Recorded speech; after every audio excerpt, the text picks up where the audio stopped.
Guys, panoorin natin ang diskarte ang ginawa ni Kuya dito. Ayan o, i-convert niya ang kanyang motorsiklo sa belt dahil problema niya ang kalawang sa kadena. Ito kasi talaga ang kalawang sa kadena. Pag tumalsik sa rim at sa karayos, nahahawaan din ang kalawang.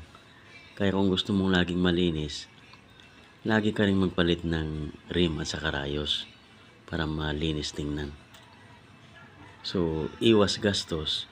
Tingnan nyo guys ang ginawa ni Kuya. Kinonvert niya ito sa belt. Ayan o.